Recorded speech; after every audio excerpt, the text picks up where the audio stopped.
I never should have stopped, but how could I have known? It was just a doll in the middle of the road, a simple, innocent-looking thing that would change my life forever. The clock on my dashboard read 2:37 a.m. as I cruised down the empty highway. The full moon hung low in the sky, casting an eerie glow over the barren landscape. I'd been driving for hours, my eyes heavy with fatigue, but I was determined to make it home before sunrise. The radio crackled with static and I fiddled with the dial, trying to find a station to keep me company. That's when I saw it. A small figure in the road ahead, illuminated by my headlights. I squinted, leaning forward over the steering wheel. Was that a person? No, too small, an animal maybe? As I drew closer, I realized what it was, a child's doll sitting upright in the middle of my lane. My foot instinctively moved to the brake pedal. I knew I should just drive around it. It was the middle of the night on a deserted highway after all. But something made me slow down. Maybe it was the exhaustion clouding my judgment, or maybe it was the thought that some poor kid was missing their beloved toy. Whatever the reason, I found myself pulling over to the shoulder, my tires crunching on the gravel. I put the car in park and sat there for a moment, engine idling. The doll hadn't moved, of course. It just sat there, a tiny sentinel on the asphalt. With a sigh, I unbuckled my seatbelt and opened the door. The night air was crisp and still.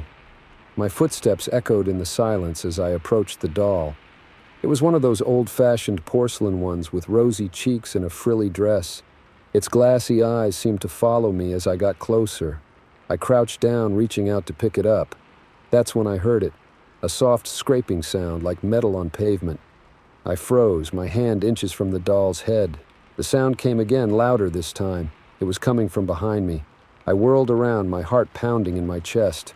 There, emerging from the darkness beyond my car's headlights, was a figure. Tall and lean, dressed all in black, and in their hand, dragging along the road, was a long, curved blade. Terror seized me. I scrambled to my feet, nearly losing my balance in my haste. The figure was moving faster now, closing the distance between us with long, purposeful strides. I bolted for my car, fumbling with the keys in my pocket. Behind me, I could hear heavy footsteps getting closer by the second. I reached the driver's side door and yanked it open, throwing myself inside. My trembling hand struggled to get the key in the ignition.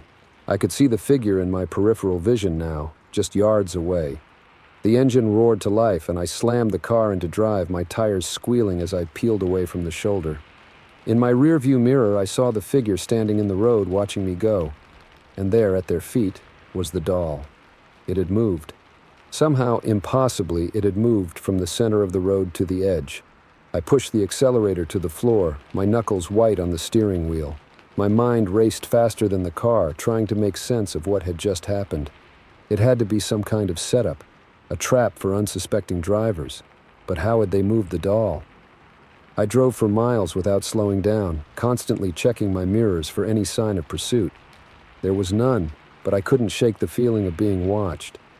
It wasn't until I saw the lights of a gas station ahead that I finally eased off the gas. My hands were shaking as I pulled into the brightly lit lot. I needed a moment to collect myself, to convince myself that I was safe. I parked near the storefront, leaving the engine running. The neon "open" sign buzzed quietly, a comforting beacon of normalcy after the surreal terror of the highway. I took a deep breath, trying to slow my racing heart. My passenger seat. Something that hadn't been there before. It was a small scrap of paper, folded in half. With trembling fingers, I picked it up and unfolded it. Inside was a message scrawled in messy handwriting. "Thanks for stopping. See you again soon." My blood ran cold. I crumpled the paper in my fist, my eyes darting around the empty parking lot. How? How had they gotten into my car? I hadn't taken my eyes off the road since I'd sped away from that terrible scene. I threw the car into reverse, tires screeching as I backed out of the parking space. I had to keep moving. I had to get home.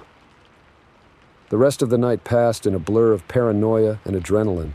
Every set of headlights in my rearview mirror made my heart race. Every shadowy figure on the side of the road looked like a threat. I drove without stopping, without slowing down, until the first rays of dawn began to paint the sky. When I finally pulled into my driveway, I was a wreck. Exhausted, terrified, and convinced that at any moment that dark figure would appear again. I stumbled into my house, locking every door and window before collapsing on the couch. I must have fallen asleep because the next thing I knew, it was late afternoon. The events of the night felt like a distant nightmare, but the crumpled note on my coffee table proved it had been all too real. For days, I jumped at every sound, flinched at every shadow. I couldn't bring myself to drive anywhere, relying on delivery services and work-from-home options. My friends noticed the change in me, but how could I explain? Who would believe such a crazy story? It was almost a week later when I finally worked up the courage to go for a short drive to the grocery store. The familiar routine of driving felt strange now, tainted by fear. But as I made my way home without incident, I started to relax. Maybe it had been a one-time thing, a scary encounter, sure, but one that was over now. I was wrong. As I turned onto my street, I saw something that made my blood freeze in my veins.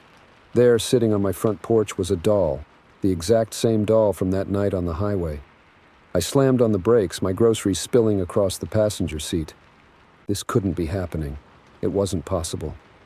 With shaking hands, I put the car in park and got out, my eyes never leaving the doll. It sat there innocently, its painted eyes staring blankly ahead. I approached slowly, half expecting it to move, to reveal itself as part of another trap. But it didn't move, it just sat there, a silent reminder that my nightmare was far from over. I snatched it up, looking around wildly for any sign of the figure in black. The street was empty, peaceful in the late afternoon sun. But I knew better now. I knew that danger could be lurking just out of sight. I hurried inside, locking the door behind me. The doll felt heavy in my hands, a weight far beyond its physical size. I wanted to destroy it, to burn it and scatter the ashes, but something told me that wouldn't end this. Whatever game this was, whatever sick plan was in motion, destroying the doll wouldn't stop it. So I did the only thing I could think of. I put the doll in a box, sealed it with tape, and shoved it into the back of my closet. Out of sight, but never out of mind. That night, as I lay in bed staring at the ceiling, I couldn't shake the feeling that this was just the beginning. The note had said, "See you again soon," and now the doll had appeared on my porch. What would come next? I didn't know, but I was certain of one thing. I would never again stop for a doll in the road. Some things, once set in motion, can't be undone. And sometimes the smallest decisions can lead us down the darkest of paths. As I finally drifted off to sleep, one last thought crossed my mind. Fusion of that night on the highway, I had never actually picked up the doll. So how had its clothes been dry when I found it on my porch, as if it had never been sitting out in the open on a lonely road? I didn't have an answer. But I had a feeling I would find out soon enough, whether I wanted to or not. Story 2. I should have trusted my gut. The moment I saw him standing there, drenched and desperate, I knew something was off. But I stopped anyway. And now, as I floor the accelerator, my heart pounding in my chest, I realized just how wrong things have gone. It had been a long day on the road. I'd left Chicago at dawn, pushing through Indiana and Ohio, determined to make it to my sister's place in Pennsylvania before midnight. The sun had set hours ago, and a relentless downpour had been my only companion for the last 100 miles. My wipers struggled against the deluge, and I leaned forward, squinting through the windshield. That's when I saw him, a lone figure on the side of the road, arm outstretched, thumb raised in the universal signal of a hitchhiker. I'd passed at least a dozen cars pulled over with their hazards on, victims of the treacherous conditions. But this guy? He was just standing there in the rain as if waiting for someone. I don't know what made me do it. Maybe it was the exhaustion or some misplaced sense of altruism, but I found myself easing onto the shoulder, gravel crunching under my tires. The man jogged to my passenger door, yanking it open and sliding in before I could even roll down the window. "Thanks," he said, his voice oddly calm for someone who'd been standing in a monsoon. "Thought I'd be out there all night." I nodded, trying to get a good look at him in the dim light of the car's interior. He was younger than I'd expected, maybe mid-20s, with sharp features and dark eyes that seemed to absorb what little light there was. "Where are you headed?" I asked, pulling back onto the highway. "East," he said simply. "As far as you're going." Something about his tone made the hair on the back of my neck stand up, but I brushed it off. Just road fatigue, I told myself. We drove in silence for a while, the rhythmic swish of the wipers and the dull roar of rain on the roof filling the car. I snuck glances at my passenger, noticing how he stared straight ahead, unnaturally still. "Some storm, huh?" I said, desperate to break the tension. He turned to me slowly, his expression unreadable. "Is it—" I blinked, confused. "What do you mean? It's been pouring for hours." He didn't respond, just turned back to the windshield. That's when I noticed something that made my blood run cold. His clothes, the jeans, the dark hoodie, they were completely dry. My mind raced. It wasn't possible. He'd been standing in a downpour just minutes ago. How could he be dry? I tried to keep my voice steady. "So, where exactly did your car break down?" He didn't look at me this time. I never said my car broke down. My hands tightened on the steering wheel. "Right, my mistake. I just assumed—" "You shouldn't assume things," he said, his voice taking on an edge I hadn't noticed before. "It can be dangerous. Every instinct I had was screaming at me to pull over, to get this man out of my car. But we were in the middle of nowhere, the rain still coming down in sheets. I had to play it cool, get to the next exit, find someplace public." "You know," I said, forcing a laugh, "I just realized I never asked your name." He was quiet for so long I thought he might not answer. Then softly, "Does it matter?" A chill ran down my spine. I pressed down on the accelerator, watching the speedometer climb. 70, 75, 80.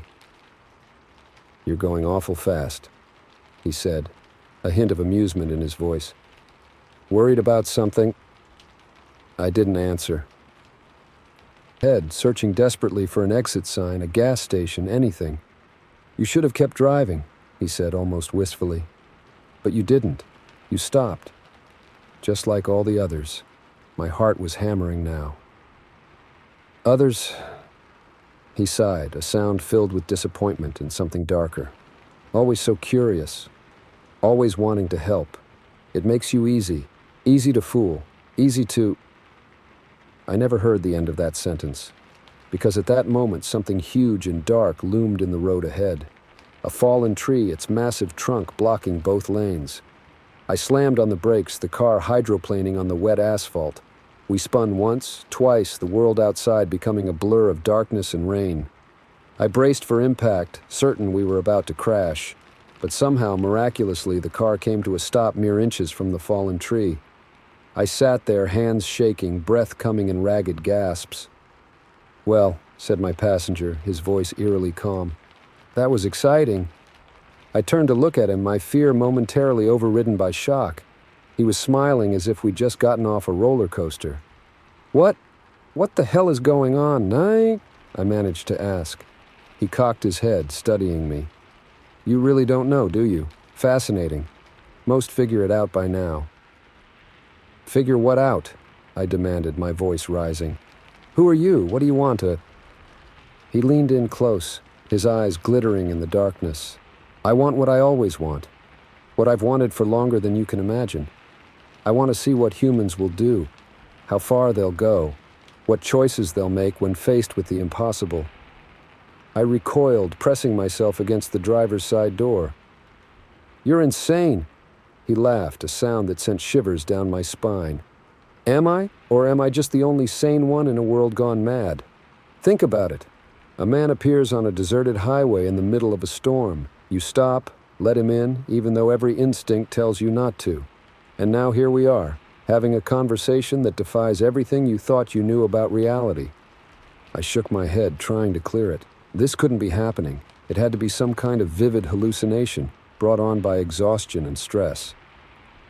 "Oh, it's happening," he said, as if reading my thoughts. "The question is, what are you going to do about it?" I fumbled for the door handle, ready to bolt into the rain if it meant getting away from this, whatever he was. "I wouldn't do that if I were you," he said mildly. "There's more out there than just rain and darkness, things that make me look positively friendly in comparison." My hand froze on the handle. "What do you mean?" He smiled, but it didn't reach his eyes. "Let's just say I'm not the only one who finds humans interesting, but I, at least, like to give you a choice." "A choice?" I repeated, my voice barely a whisper. He nodded. "You can stay here with me and see how deep this rabbit hole goes, or you can take your chances out there." He gestured to the rain-slicked road beyond the windshield. But I should warn you, the others aren't as fond of conversation as I am. They prefer other forms of interaction. My mind reeled. This couldn't be real, and yet the cold dread in my gut told me it was. Somehow, impossibly, this was happening. What do I have to do? I asked, hating the tremor in my voice. His smile widened. Now you're asking the right questions. It's simple, really. We're going to take a little drive, and along the way you're going to make some choices. How you choose will determine not just your fate, but the fate of others. Doesn't that sound exciting? I wanted to say no. I wanted to scream, to fight, to wake up from this nightmare. But as I looked into his dark, ancient eyes, I knew I was trapped. Whatever game this was, I was now a player. Car in reverse, carefully maneuvering around the fallen tree. As we pulled back onto the highway, the rain suddenly stopped. The clouds parted, revealing a blood-red moon hanging low in the sky. "Much better," my passenger said, settling back in his seat. "Now let's begin. Take the next exit. Your first choice awaits." As I drove into the unknown, guided by a being I couldn't begin to understand, one thought kept running through my mind. I never should have stopped. But it was too late now. The game had begun, and I had a sinking feeling that the stakes were higher than I could possibly imagine. The highway stretched out before us, a ribbon of black in a world gone mad, and somewhere ahead my first choice waited. God help me, I thought. God help us all. Story 3. I've been driving trucks for 20 years, and I've seen some strange things on the road, but nothing could have prepared me for that night on Route 87. The night I learned that sometimes it's better to keep on driving. It was a crisp autumn evening, the kind where the air feels sharp in your lungs and the stars seem to burn a little brighter. I'd been on the road for 14 hours, hauling a load of electronics from Chicago to Albany. The cab of my Peterbilt was warm and familiar, the hum of the engine a comforting lullaby that had nearly lulled me to sleep more times than I cared to admit. I was just considering pulling over at the next rest stop when I saw it, a car on the shoulder, hazard lights blinking weakly in the darkness. It was an old model, maybe from the 90s, and even from a distance I could tell it had seen better days. Now, I'm not usually one to stop for every stranded motorist. In this line of work, you learn pretty quick that not everyone has good intentions. But something about this car made me slow down. Maybe it was the late hour or the fact that we were in the middle of nowhere, miles from the nearest town. Whatever it was, I found myself easing onto the shoulder, gravel crunching under my tires. I put on my own hazards and climbed down from the cab, grabbing my flashlight from the glove compartment. The night was quiet, almost unnaturally so. No crickets, no distant traffic, just the tick-tick-tick of my cooling engine. As I approached the car, I called out, "Everything all right? Need any help?" No response. I frowned, sweeping my flashlight beam across the vehicle. The paint was faded and peeling, and rust had eaten away at the wheel wells. But what really caught my attention was the lack of license plates. Red flag number 1. I moved closer, my boots crunching on the gravel. That's when I noticed the windows were so dirty I couldn't see inside. I rapped on the driver's side window with my knuckles. "Hello, anyone in there?" Still nothing. A chill ran down my spine that had nothing to do with the autumn air. Something wasn't right here. I tried the door handle. To my surprise, it opened with a creak that seemed to echo in the still night. The interior of the car was empty, but it looked like someone had left in a hurry. There was a half-empty water bottle in the cup holder, a jacket thrown haphazardly across the back seat, and a cell phone on the dashboard. Red flag number 2. Who leaves their phone behind? I backed away from the car, my instincts screaming at me to get back in my truck and drive away. But I couldn't shake the feeling that someone might be in trouble. What if the driver had wandered off, disoriented? Or worse, what if they'd been taken against their will? I swept my flashlight across the surrounding area. The road stretched out in both directions, empty and dark. On one side was a steep embankment leading down to a densely wooded area. On the other, an open field that seemed to go on forever. That's when I heard it. A sound so faint I thought I might have imagined it. Straining my ears, there it was again, a rustling noise coming from the woods. "Hello!" I called out, my voice sounding small in the vast darkness. "Is someone there? Do you need help?" The rustling grew louder, more frantic. It sounded like something or someone moving through the underbrush. My heart began to race. I took a step towards the woods, then hesitated. Every horror movie I'd ever seen flashed through my mind, warning me not to go into the dark forest alone. But what if someone was hurt down there? I couldn't just leave without checking. I started down the embankment, my flashlight beam bouncing wildly as I tried to keep my footing on the steep slope. The trees loomed ahead, their branches reaching out like gnarled fingers in the darkness. As I reached the tree line, the rustling suddenly stopped. The silence that followed was deafening. I swept my flashlight back and forth, searching for any sign of movement. "Hello?" I called again, my voice cracking slightly. "I'm here to help. Where are you?" That's when I saw it, a flicker of movement just beyond the reach of my flashlight. I took another step forward, straining to see. Suddenly, a figure burst from the shadows. I caught a glimpse of wild eyes and matted hair before it disappeared back into the darkness, moving with inhuman speed. I stumbled backward, my heart pounding in my chest. What the hell was that? It had looked almost human, but the way it moved... A twig snapped behind me. I whirled around, raising my flashlight like a weapon. There was nothing there, but I could feel eyes on me, watching from the shadows. That was enough for me. I turned and scrambled back up the embankment, not caring about the mud and leaves clinging to my clothes. I had to get out of here. As I reached the top, I froze. The stranded car's headlights were on, illuminating a figure standing in front of it. For a moment, I thought it was the car's owner, returned from wherever they'd been.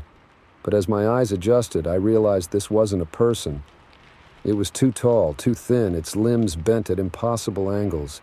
And its face, where there should have been a face, there was only a smooth, featureless expanse of skin. I stood there, paralyzed with fear as the thing slowly turned its head towards me. I felt the weight of its gaze like a physical thing pressing down on me even though it had no eyes that I could see. "Run!" a voice in my head screamed. "Run now!" I bolted for my truck, fumbling with the keys as I heard something moving fast behind me. I wrenched the door open and threw myself inside, slamming it shut just as a hand, if you could call it that, slapped against the window. I jammed the key into the ignition, my hands shaking so badly I could barely turn it. The engine roared to life, and I stomped on the gas, not even bothering to check my mirrors as I pulled back onto the highway. As I sped away, I glanced in my rearview mirror. The stranded car was gone, as if it had never been there. But standing in the middle of the road, growing smaller by the second, was the tall, thin figure. It raised one impossibly long arm in what almost looked like a wave. I drove through the night in a state of panic, not stopping until the sun began to rise. Even then, I couldn't shake the feeling of being watched, of something following me. It's been 3 months since that night, and I haven't driven that stretch of Route 87 since. I've tried to convince myself that it was all a hallucination brought on by exhaustion and too much caffeine. But deep down, I know what I saw was real.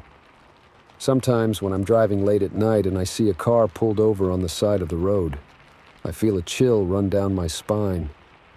My hand hovers over the turn signal, that ingrained instinct to help warring with the memory of that terrifying night. Driving, because now I know the truth. Not everyone stranded on the side of the road wants to be found. And sometimes the real danger isn't the person asking for help, it's what's waiting in the woods beyond. So if you're ever driving down a lonely stretch of highway and you see a car with its hazards on, think twice before you stop. You never know what might be waiting for you in the darkness. As for me, I'll keep on trucking, sticking to the well-lit roads and populated areas as much as I can. But I'll always be looking over my shoulder, wondering if someday, somehow, that thing from the woods will find me again. Because out there on the open road, in the vast darkness between cities, there are things that defy explanation. Things that hunt in the night, using our own compassion against us. And once you've seen them, you can never unsee them. So drive safe and drive smart. And whatever you do, don't stop for stranded motorists on Route 87. Some roads are better left untraveled, and some mysteries are better left unsolved. Story 4. I've always been a night owl, but after what happened on that desolate stretch of highway, I don't think I'll ever feel comfortable driving after dark again. It's funny how quickly your perception of reality can change, how easily the familiar can become terrifying. But I'm getting ahead of myself. Let me start from the beginning. It was a Friday night, or more accurately, early Saturday morning. I just finished my shift at the hospital. I'm a nurse in the ER and was making the hour-long drive back to my apartment. The clock on my dashboard read 2:17 a.m. as I merged onto the highway. The road's nearly empty at this hour. I'd made this drive hundreds of times before. The route was so familiar I could practically do it with my eyes closed. Not that I would, of course, but after a grueling 12-hour shift, my mind was on autopilot, my hands guiding the wheel more out of muscle memory than conscious thought. The radio played softly in the background, some late-night talk show discussing conspiracy theories. I wasn't really listening, but the drone of voices kept me company in the darkness. I'd been driving for about 20 minutes when I saw it for the first time. A figure, standing on the side of the road.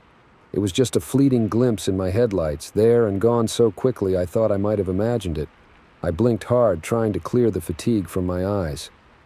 "Get it together, Sarah," I muttered to myself. "You're seeing things." But a few miles later I saw it again. This time I was sure. A tall, slender silhouette standing perfectly still on the shoulder of the road. As I sped past, I could have sworn it turned to watch me go. A chill ran down my spine. What was someone doing out here in the middle of nowhere at this hour? I glanced in my rearview mirror, but the figure had already been swallowed by the darkness behind me. I tried to rationalize it. Maybe it was just a hitchhiker, or someone whose car had broken down, but something about the way it stood there, so unnaturally still, set my nerves on edge. I pressed down on the accelerator, pushing my old Honda a little faster. The sooner I got home, the better. For the next 10 minutes or so, I drove in tense silence, my eyes flicking constantly between the road ahead and my rearview mirror. Just when I was starting to relax, convince myself it had been nothing, I saw it again. The figure was back, standing on the side of the road. But this time it was closer to the white line marking the edge of my lane. As I sped past, I could have sworn I saw it take a step towards the road. My heart was pounding now. This couldn't be happening. It wasn't possible for the same person to be appearing miles apart on a straight highway. Unless they weren't the same person. Icy fear threw me. I fumbled for my phone, intending to call, well, I wasn't sure who. The police. What would I tell them? That I kept seeing a creepy figure on the side of the road. They'd think I was drunk or hallucinating. As I was debating what to do, I saw it again. The figure was there on the side of the road, and this time there was no doubt. It was closer to my lane than ever before. I swerved instinctively, my tires screeching as I veered into the left lane. My breath was coming in short, panicked gasps. This wasn't real. It couldn't be real, but it was, because there it was again, appearing in my headlights, and now it was standing with one foot in my lane. I was going almost 90 miles an hour now, my knuckles white on the steering wheel. Sweat beaded on my forehead despite the cool air blasting from the AC. I couldn't shake the feeling that I was being hunted, pursued by something that defied the laws of physics and reason. The next time I saw the figure, it was fully in my lane. I had to swerve hard to avoid hitting it, my car fishtailing wildly before I managed to straighten out. In my rearview mirror, I saw it turning, always turning to watch me go. I was sobbing now, terror and confusion overwhelming me. What was happening? What did this thing want? As if in answer to my unspoken question, my headlights illuminated the figure once more. But this time it was different. It was facing me head-on, standing directly in the center of my lane. And as I drew closer, I could see its face. Or rather, the absence of a face. Where features should have been, there was only a smooth, blank expanse, like a mannequin but horribly, terrifyingly alive. I screamed, yanking the wheel hard to the right. My car left the road, tires thumping over the rumble strips before hitting the gravel shoulder. I fought to regain control, but it was too late. The world spun around me as the car rolled once, twice, before coming to rest on its roof in the ditch beside the highway. For a long moment I hung there, suspended upside down by my seatbelt. The only sound my ragged breathing and the tick-tick-tick of the cooling engine. Then slowly I unbuckled myself, wincing as I fell awkwardly onto the roof of the car. I crawled out through the shattered driver's side window, glass crunching under my hands and knees. The night was eerily silent. No cars passed on the highway. No crickets chirped in the nearby fields. It was as if the whole world was holding its breath. I staggered to my feet, my whole body aching from the crash. That's when I saw it. The figure was standing on the shoulder of the road, mere feet away from me. In the moonlight, I could see it clearly for the first time. It was tall, impossibly tall, its limbs too long and too thin to be human. Its skin, if you could call it that, was a pale, sickly gray. And its face, God, its face. It was like looking at a blank canvas, featureless and smooth, yet somehow I could feel it watching me. I wanted to run, to scream, to do anything, but I was frozen in place. The thing took a step towards me, moving with a fluid grace that was both beautiful and terrifying. Then it spoke. Not with a mouth, because it had none, but somehow its words appeared directly in my mind. "You saw me," it said, its mental voice carrying a note of what almost sounded like surprise. "So few do anymore. They drive by, unseeing, unaware, but you noticed." I found my voice, though it came out as little more than a whisper. What are you?" The thing cocked its head to one side, an eerily human gesture from something so alien. "I am what I've always been, a watcher, a waiter, a reminder." "A reminder of what?" I asked, fear giving way to a morbid curiosity. "Of the unknown," it said. "Spaces between. You humans, you think you've mapped every inch of your world, explained away every mystery. But there are some things that defy explanation. Some things that exist purely to remind you of how little you truly understand." I shook my head, trying to make sense of its words. "But why me? Why appear to me?" The thing was silent for a long moment. When it spoke again, its mental voice was tinged with something that might have been sadness. "Because you were looking. Because in a world of people desperate to ignore the unexplainable, you saw. And seeing changes things." It took another step towards me, and I flinched back. But it made no move to harm me. Instead, it raised one long, spindly arm and pointed down the highway. "Your world awaits," it said. "Go back to it. Live your life. But remember this night. Remember that there are things beyond your understanding. Remember that the unknown is always watching, always waiting. And sometimes, just sometimes, it reaches back." With that, the thing turned and walked away, its long strides carrying it quickly into the darkness. I stood there for a long time, shaking, trying to process what had just happened. Eventually, I heard the sound of an approaching car. I waved it down, explaining through hiccuping sobs that I'd had an accident. The kindly older couple inside called for a tow truck and gave me a ride to the nearest town. I never told anyone the full story of what happened that night. Who would believe me? But I've never forgotten it either. Now, when I drive at night, I keep my eyes firmly on the road ahead, because I know that if I look to the side, I might see something standing there, something watching, something waiting, and I'm not sure I'm ready to see it again, because now I know the truth. The unknown is out there, always, and sometimes, if you look too closely, it looks back. Story 5. I've always hated tunnels. Something about the oppressive darkness, the way sound echoes off the walls, the feeling of being trapped underground, it all sets my teeth on edge. But after what happened in the Cascade Tunnel, I don't think I'll ever be able to drive through one again without breaking into a cold sweat. It was supposed to be a routine trip. A 3-hour drive from Seattle to my sister's place in Spokane for her birthday. I'd made the journey dozens of times before, usually zoning out to my favorite podcasts or singing along badly to the radio. This time, though, I decided to enjoy the scenery. The lush evergreen forests and snow-capped mountains of the Cascade Range were a sight to behold, especially on a clear autumn day like this one. As I approached the entrance to the Cascade Tunnel, I felt the familiar twinge of anxiety in my gut. It was silly, I knew. The tunnel was perfectly safe, a marvel of modern engineering. Still, I couldn't shake the feeling of unease as I watched the sunlight disappear, replaced by the harsh glow of fluorescent lights. I was about halfway through when it happened. The radio, which had been playing some generic pop song, suddenly crackled with static. I frowned, reaching out to adjust the dial. That's when I heard it. A voice cutting through the white noise, urgent and terrified. "Emergency broadcast, immediate danger. Do not." The voice faded in and out, obscured by bursts of static. I felt my heart rate quicken. Was this some kind of test of the emergency broadcast system? But as I listened, I realized with growing horror that this was no test. Cascade Tunnel. Unknown entity. All drivers must evacuate immediately. My hands tightened on the steering wheel. I glanced in my rearview mirror, seeing a line of headlights behind me. In front, more cars stretched into the distance. Deep underground with no way to turn around. The voice on the radio grew clearer, as if whatever was interfering with the signal had momentarily weakened. This is not a drill. An unknown entity has been detected in the Cascade Tunnel. All drivers are ordered to stop their vehicles and proceed on foot to the nearest emergency exit. Do not attempt to drive out of the tunnel. Repeat, do not attempt to drive out. The entity is...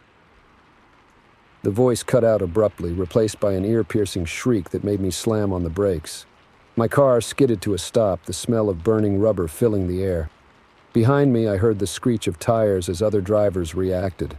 For a moment, there was silence. Then chaos erupted. Car doors flew open as people spilled out onto the road, their panicked voices echoing off the tunnel walls. I sat frozen in my seat, my mind struggling to process what was happening. This couldn't be real. It had to be some kind of sick prank. A sharp rap on my window made me jump. An older man with wild eyes was gesturing frantically for me to get out. "Didn't you hear?" he shouted, his voice muffled through the glass. "We have to go. Now." My body moved on autopilot. I unbuckled my seatbelt and stumbled out of the car, my legs shaky beneath me. The air in the tunnel felt thick, oppressive, as if the very atmosphere was pressing down on us. People were running now, a stream of terrified humanity flowing towards the emergency exits that lined the tunnel walls. I let myself be swept along with the crowd, my heart pounding in my ears. That's when I saw it, or rather didn't see it. At the far end of the tunnel, where the fluorescent lights should have illuminated the road ahead, there was nothing. Just an inky, impenetrable darkness that seemed to be slowly creeping forward, swallowing everything in its path. A woman next to me saw it too. She let out a blood-curdling scream that sent a fresh wave of panic through the crowd. The push towards the exits became more frantic, people shoving and clawing to get through the narrow doors. I was nearly there, just a few feet from safety, when I heard it. A low, rumbling sound that seemed to come from everywhere and nowhere at once. It was unlike anything I'd ever heard before. Not quite a roar, not quite a growl, but something ancient and utterly alien. The crowd surged forward, and I lost my footing. I hit the ground hard, the breath knocked out of me. People streamed past, some jumping over me, others accidentally kicking me as they fled. I tried to get up, but the press of bodies was too much. That's when I felt it. A sudden drop in temperature, as if all the heat had been sucked out of the air. The lights above me flickered and died, plunging the tunnel into darkness. In that moment of blackness, I felt something brush against me. Not a person. This touch was cold, almost gelatinous. I recoiled, a scream building in my throat. The emergency lights kicked in, bathing the tunnel in an eerie red glow. I scrambled to my feet, my eyes darting wildly around. But there was nothing there. Just abandoned cars and discarded belongings littering the road. The exit was clear now, the last of the crowd having made it through. I ran towards it, my lungs burning, my legs feeling like lead. Just as I reached the door, I made the mistake of looking back. The darkness at the end of the tunnel had advanced, now only 100 yards away. And in that darkness, I saw something. A shape that defied description, constantly shifting and changing. For a split second, I thought I saw eyes, hundreds of them, all fixed on me. I threw myself through the exit, slamming the heavy metal door behind me. I found myself in a narrow maintenance tunnel, dimly lit and smelling of damp concrete. There, some crying, others praying, all of them looking shell-shocked. We waited there for what felt like hours, jumping at every sound, dreading the moment that thing, whatever it was, might break through the door. But it never came. Eventually, rescue workers arrived, guiding us through a maze of tunnels to the surface. As we emerged into the sunlight, blinking like cave dwellers, I half expected to wake up and find it had all been a nightmare. But it wasn't. The Cascade Tunnel was sealed off, a military perimeter established around both entrances. Official statements called it a toxic gas leak. But those of us who were there knew the truth. We'd seen something that defied explanation, something that shouldn't exist in our world. In the days and weeks that followed, I scoured the internet for information, for some explanation of what had happened. There were theories, of course. Everything from government experiments gone wrong to interdimensional rifts. but nothing concrete, nothing that could explain what I had seen and felt in that tunnel. Sometimes late at night, I find myself thinking about it, about the darkness that moved with purpose, the shape that shifted and changed, the eyes that seemed to look into my very soul. And I wonder, is it still there, trapped in the tunnel? Or did we merely glimpse something that has always been there, lurking just beyond the edges of our reality? I don't drive through tunnels anymore. I'll take the long way round, no matter how inconvenient. Because now I know the truth, that sometimes the darkness isn't just the absence of light. Sometimes the darkness is alive, and sometimes it's hungry. So the next time you're driving through a long tunnel and your radio starts to act up, pay attention. It might just be saving your life. Because in the depths of the earth, in the spaces between what we know and what we fear, there are things waiting, things that should not be. And once you've seen them, you can never unsee them. The Cascade Tunnel remains closed to this day. They say it's for routine maintenance, but I know better. And every time I pass by, I swear I can feel it watching me, waiting for its chance to reach out into our world once again. Story 6. I've always loved driving at night. There's something peaceful about the empty roads, the way the headlights cut through the darkness. But after what happened on that foggy stretch of Highway 101, I don't think I'll ever feel comfortable behind the wheel after sunset again. It was supposed to be a simple overnight trip, my best friend's bachelor party in San Francisco, then a leisurely drive back to Portland the next day. I'd made the journey countless times before, usually stopping in Eureka or Crescent City to break up the long hours on the road. This time, though, I was determined to push through, to get home to my own bed. I left San Francisco around 8 p.m., the city lights fading in my rearview mirror as I headed north. The first few hours were uneventful. I sang along to the radio, stopped for coffee at a truck stop, and watched the miles tick by on my odometer. It was just past midnight when I hit the fog. 1 minute the road was clear, stars twinkling overhead. The next it was like driving into a wall of cotton. Thick white mist enveloped my car, reducing visibility to mere feet in front of my hood. I slowed down, squinting through the windshield. The fog seemed to swallow my headlights, reflecting the beams back at me in a disorienting glare. I considered pulling over, waiting it out, but something urged me to keep going. Just a little further, I told myself, it'll clear up soon. That's when I saw it, a figure standing in the middle of the road. I slammed on the brakes, my heart leaping into my throat. Slightly on the wet asphalt before coming to a stop mere inches from the silhouette. For a moment, I just sat there, hands clenched on the steering wheel, breath coming in short gasps. The figure didn't move. Through the fog, I could make out the vague shape of a person, but no distinct features. "Hey," I called out, rolling down my window. "Are you okay? Do you need help?" No response. The figure just stood there, unnaturally still.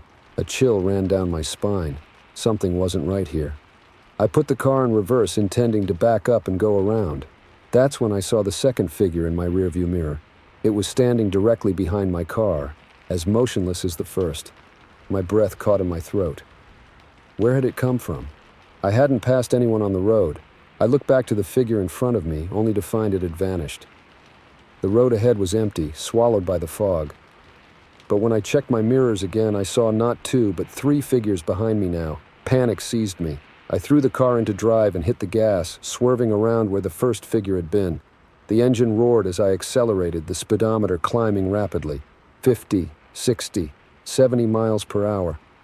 I kept my eyes glued to the road ahead, too afraid to look in the mirrors again.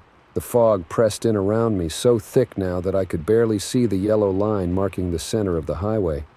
That's when my headlights illuminated another figure, directly in my path. I jerked the wheel hard to the left, narrowly avoiding a collision. As I sped past, I caught a glimpse of it turning, seeming to watch me go. In that brief moment, I realized something that turned my blood to ice. The figure had no face. Where features should have been, there was only a smooth, blank expanse, like a mannequin, but horribly, terrifyingly alive. A scream built in my throat, but before it could escape, I saw another figure. And another. They were appearing out of the fog with increasing frequency, always in the middle of the road, always turning to watch as I swerved around them. I was going over 90 now, taking curves way too fast, but I couldn't bring myself to slow down. My knuckles were white on the steering wheel, sweat beading on my forehead despite the cool air blasting from the AC. I don't know how long I drove like that. Minutes? Hours? Time seemed to lose all meaning in that foggy nightmare. My world narrowed to the small patch of road illuminated by my headlights and the constant, heart-stopping appearance of those faceless figures. Just when I thought I couldn't take it anymore, when I was sure I would either crash or lose my mind, I saw something ahead. Lights. Not the eerie glow of the figures, but warm yellow lights cutting through the fog. A gas station materialized out of the mist, its fluorescent-lit canopy a beacon of normalcy in the surreal landscape. I pulled in so fast I nearly hit the pump, bringing the car to a screeching halt. For a long moment I just sat there, engine idling, trying to catch my breath. The gas station was empty save for a bored-looking attendant visible through the convenience store window. Everything looked so normal, so mundane that I almost convinced myself I had imagined the whole thing. Almost. With shaking hands, I turned off the engine and got out of the car. The fog was still thick, but it seemed less oppressive here, held at bay by the bright lights of the station. I walked towards the store on unsteady legs, desperate for some human contact, some assurance that the world still made sense. The bell above the door chimed as I entered. The attendant, a middle-aged man with a scraggly beard, looked up from his magazine. "Rough night?" he asked, taking in my disheveled appearance. I opened my mouth to respond, to pour out the whole terrifying story, but something made me hesitate. Seen without sounding completely insane. "Yeah," I managed instead. "The fog, it's pretty bad out there." The man nodded sagely. "Always is this time of year, especially on that stretch you just came through." I froze. "What do you mean?"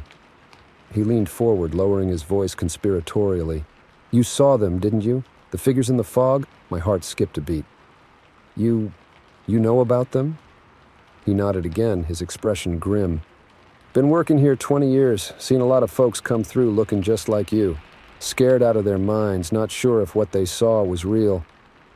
"What are they?" I whispered, not sure I wanted to know the answer. The attendant shrugged.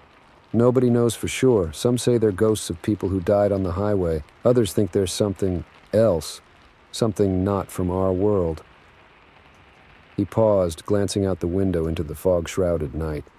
"All I know is they only appear to certain people, folks at a crossroads in their life or carrying some heavy burden. The figures, they test them, I guess you could say, push them to their limits." I thought about the trip I was returning from, my best friend's bachelor party, the engagement ring hidden in my glove compartment, waiting to be presented to my girlfriend, the promotion at work that would mean longer hours, less time for my family. Crossroads indeed. "So what happens now?" I asked, my voice barely audible. The attendant gave me a small, sad smile. "That's up to you, isn't it? You passed their test. You're still here, still sane. Question is, what are you going to do with that?" I stood there for a long moment, letting his words sink in. When I finally looked up, I was surprised to find tears in my eyes. "Thank you," I said, though I'm not sure what I was thanking him for. He just nodded, turning back to his magazine. "Drive safe now. And remember, not everyone gets a warning like this. A chance to change course before it's too late." I walked back to my car in a daze, my mind reeling. As I started the engine, I looked out at the highway, stretching into the fog-shrouded distance. For a moment, I thought I saw a figure standing at the edge of the light, watching me. But when I blinked, it was gone. I pulled out of the gas station, but instead of continuing north, I turned around. Headed south, back to San Francisco, back to my friend's wedding. I had some decisions to make, some hard conversations to have, but for the first time in a long time, I felt like I was heading in the right direction. The fog was still thick as I drove, but it didn't seem as menacing now, and I didn't see any more figures. Maybe they had said all they needed to say.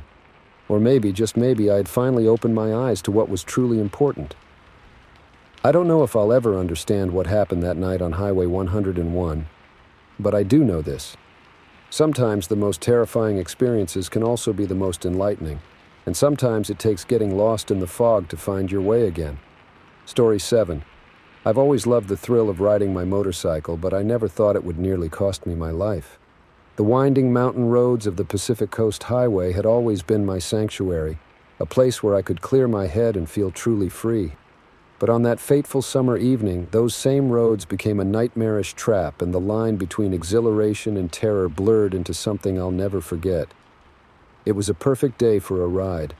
The sun was just beginning to set, painting the sky in brilliant oranges and pinks. I had spent the afternoon cruising up the coast, enjoying the salty sea breeze and the rhythmic purr of my Kawasaki Ninja beneath me. As I approached a particularly twisty section of the highway, I decided to take one last run before heading home. Bliss. I leaned into each curve, feeling the G-forces pull at me as I accelerated out of the bends. The road was empty save for me and my bike, just the way I liked it. But as I rounded a sharp turn, I caught a glimpse of headlights in my mirrors. A car was approaching fast, too fast for these treacherous turns. At first, I didn't think much of it. Some tourists often underestimated these roads, getting a little overzealous with their rental cars. I expected them to back off once they realized the danger, but they didn't. If anything, they seemed to speed up. The headlights grew larger in my mirrors, and I could now make out the silhouette of a large sedan. It was riding my tail, mere feet from my back tire. My heart rate picked up. This wasn't normal. No sane driver would follow a motorcycle this closely on roads like these. I twisted the throttle, increasing my speed. The bike responded instantly, surging forward. For a moment, I thought I'd put some distance between us, but the car matched my pace, staying right on my tail. That's when I realized this wasn't an accident. They were chasing me. My mind raced faster than my bike. Who were they? What did they want? I hadn't done anything to provoke a road rage incident. Was this some kind of sick game? I didn't have time to ponder these questions. The road ahead was getting more challenging, the turns sharper, the drops steeper. To my right, the mountain rose up in a sheer cliff face.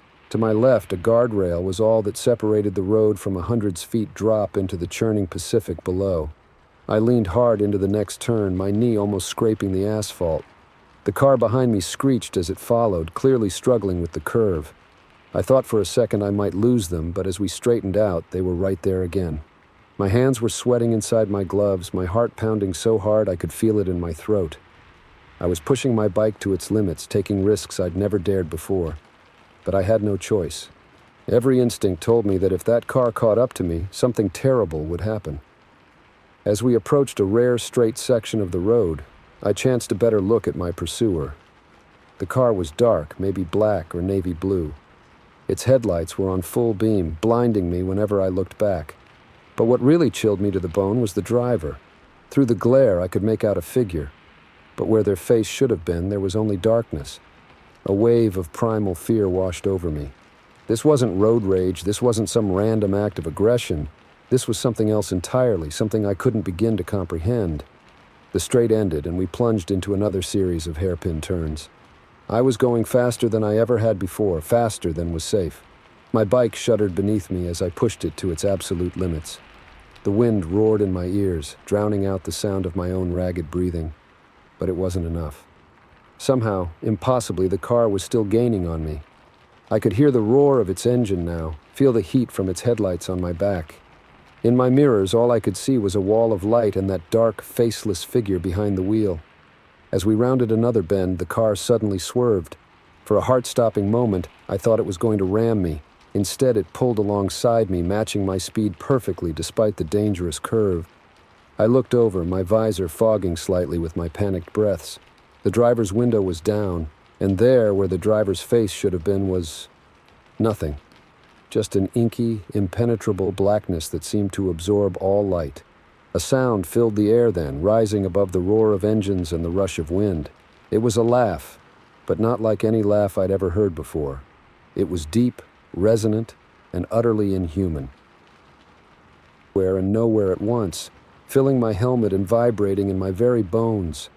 In that moment of distraction, my front tire caught the edge of the road. The bike wobbled dangerously, and I fought to regain control.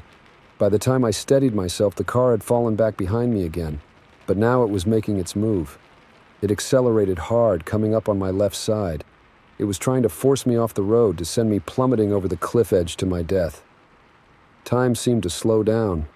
I saw the guardrail approaching, saw the fathomless drop beyond.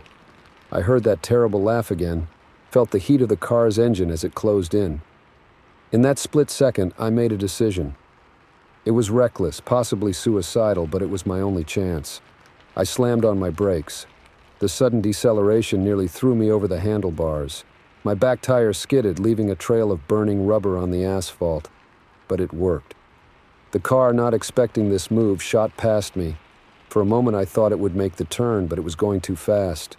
With a screech of tires and the screaming of twisted metal, the car crashed through the guardrail and sailed out into open air. I brought my bike to a stop, my whole body shaking. I waited for the sound of impact, for the explosion of the car hitting the rocks below. It never came. Cautiously, I approached the broken guardrail. I peered over the edge, expecting to see the wreckage of the car on the jagged rocks hundreds of feet below. There was nothing. No car, no debris, not even a disturbance in the waves crashing against the cliffside. It was as if the car had never existed.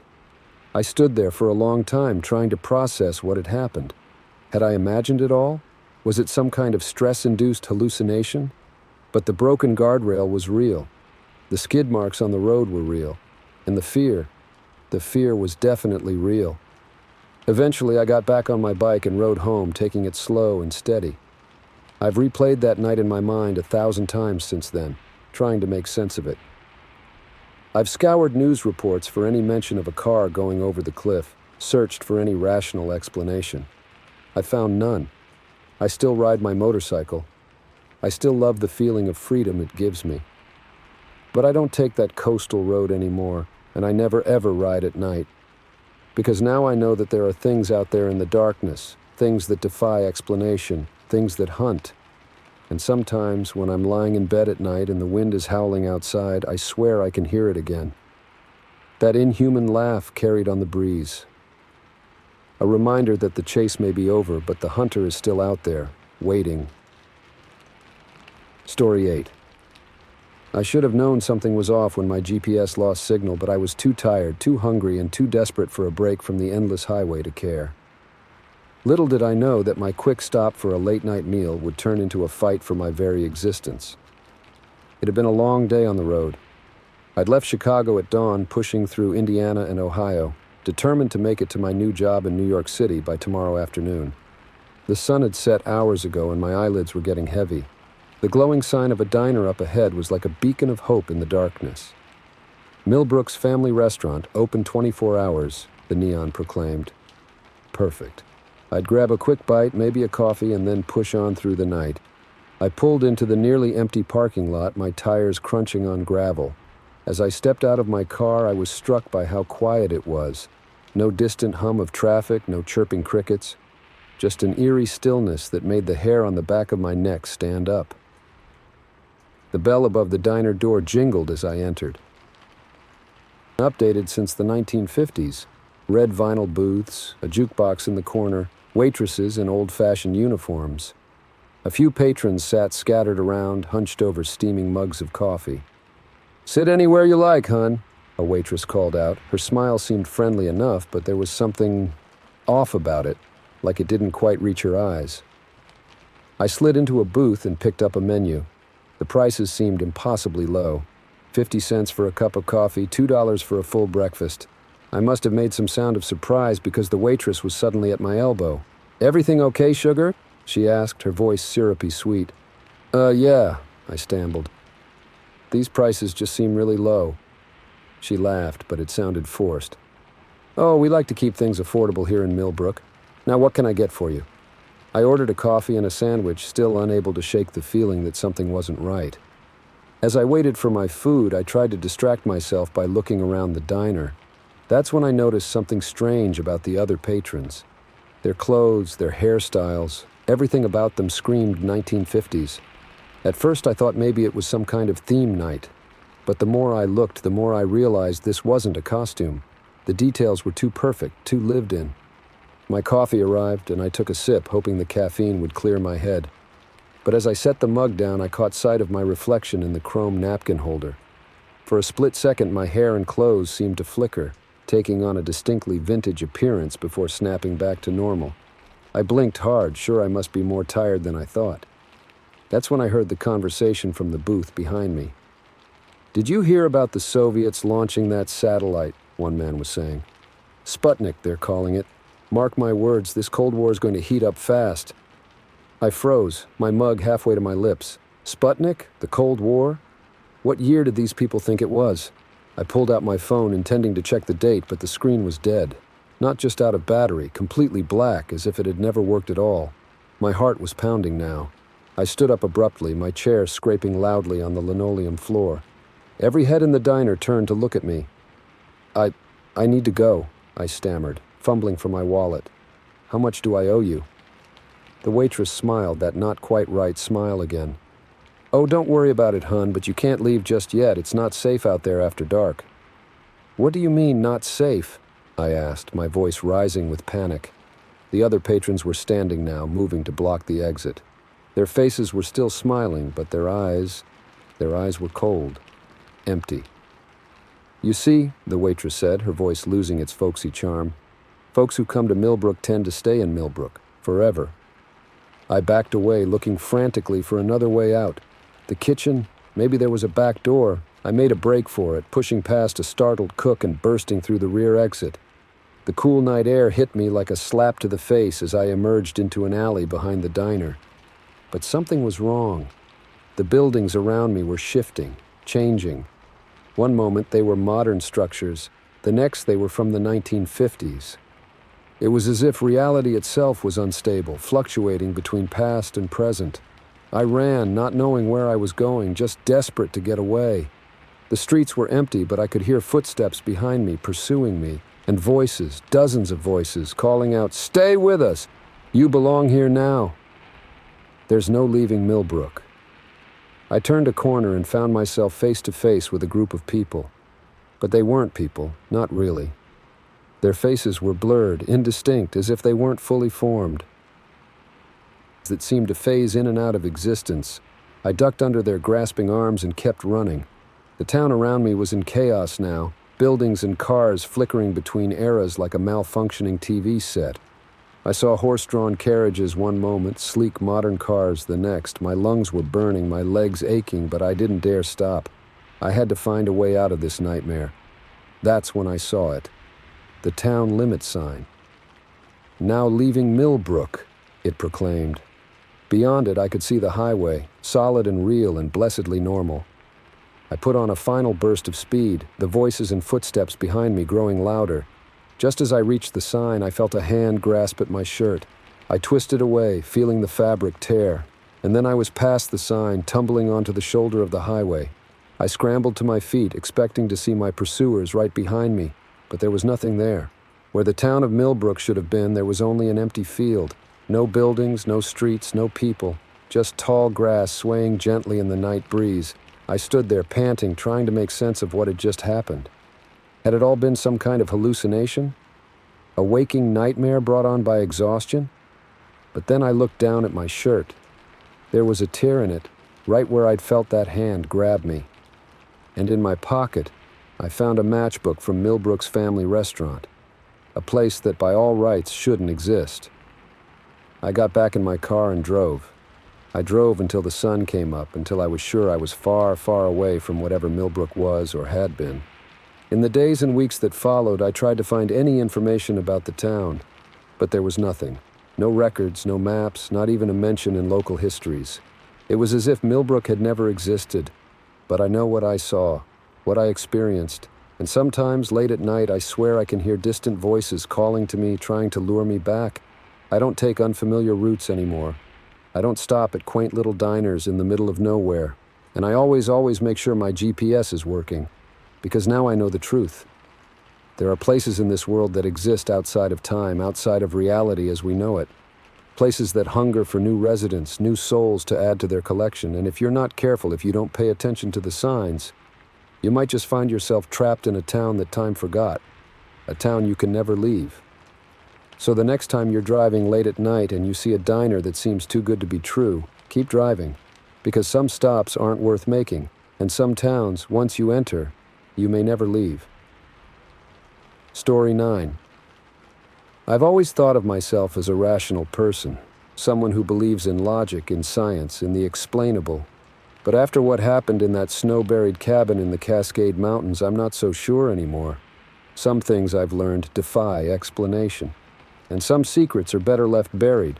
It was supposed to be a simple road trip, a chance to clear my head after a messy breakup and an even messier job loss, just me, my trusty Subaru, and the open road.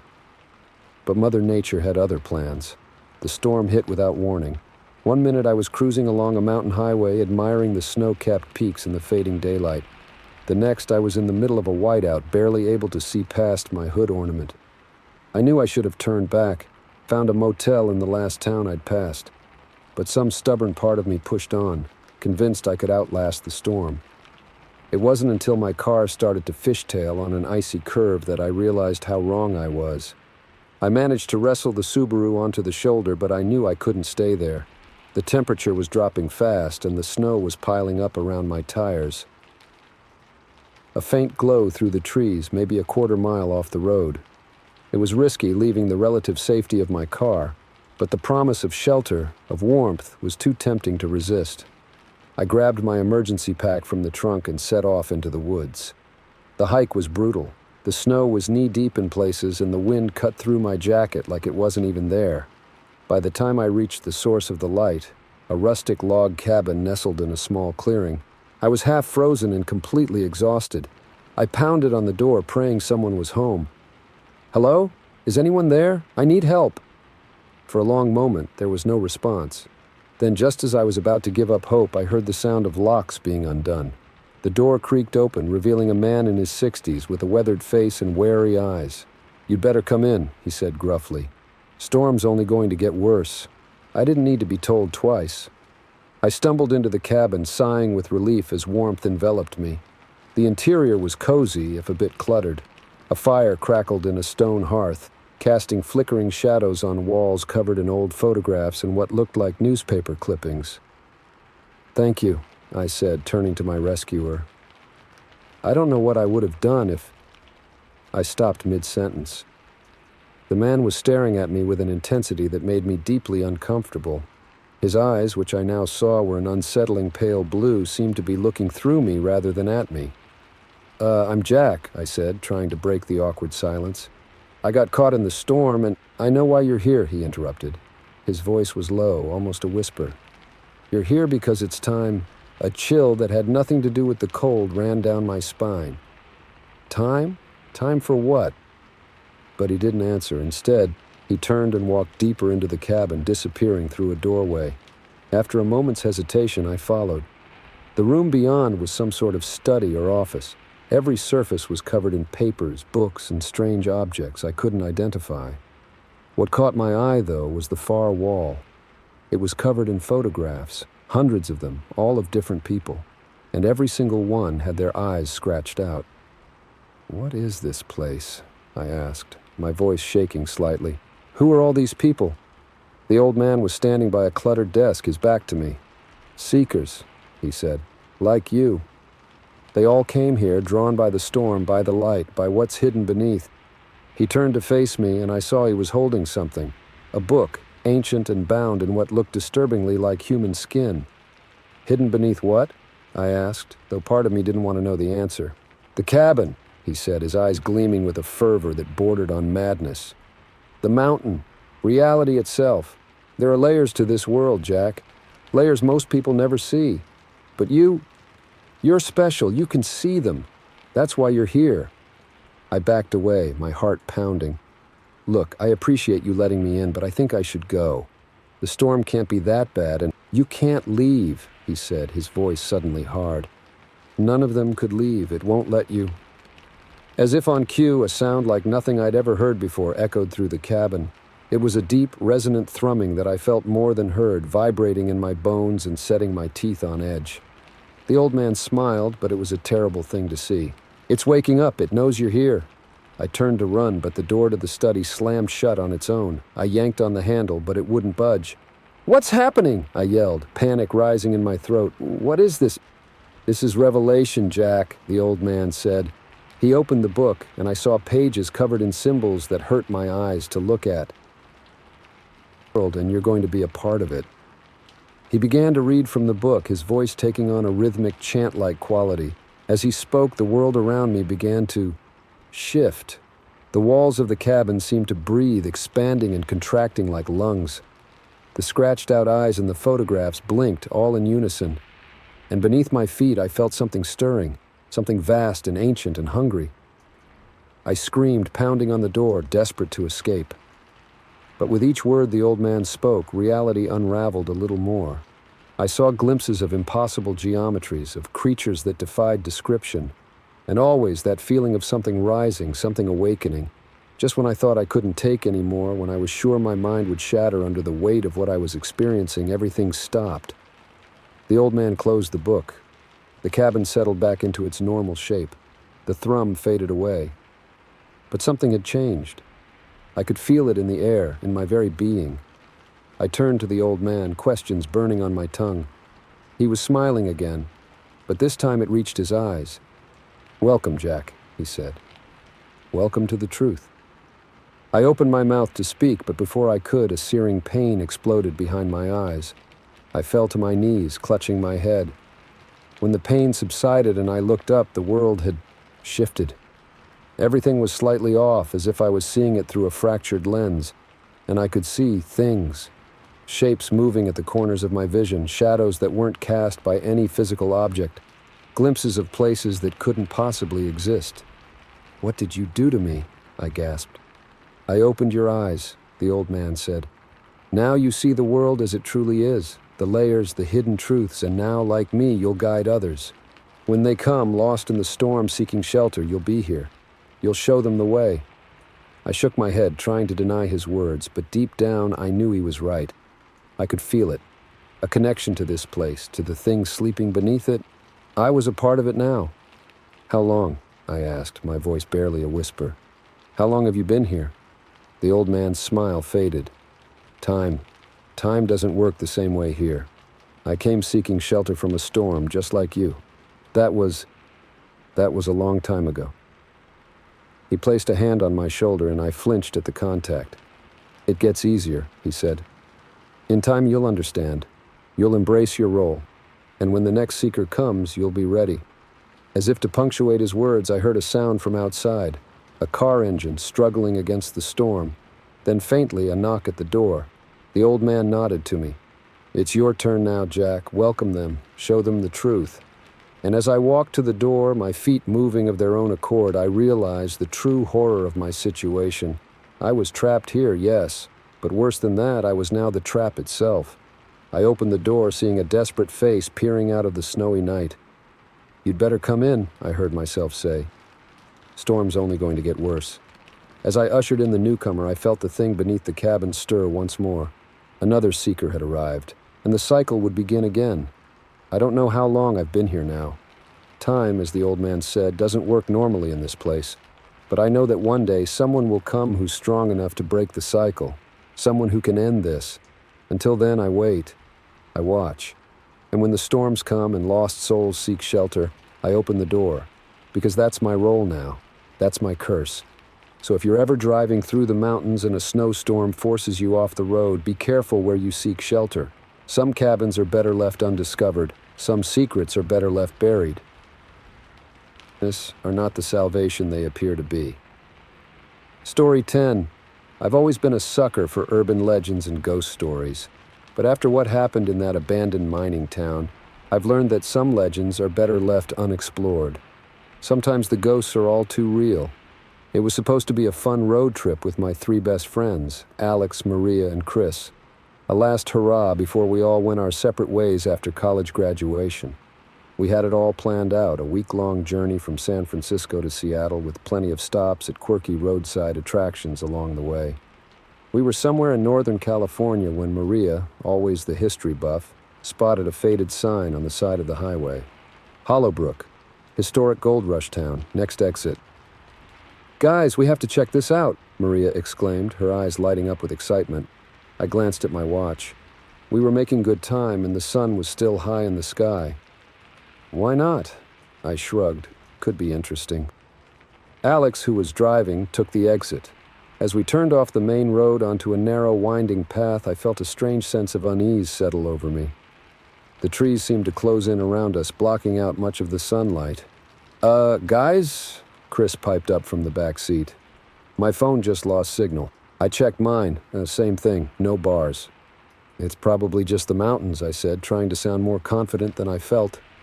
After about 15 minutes of driving, the trees suddenly gave way to reveal our destination.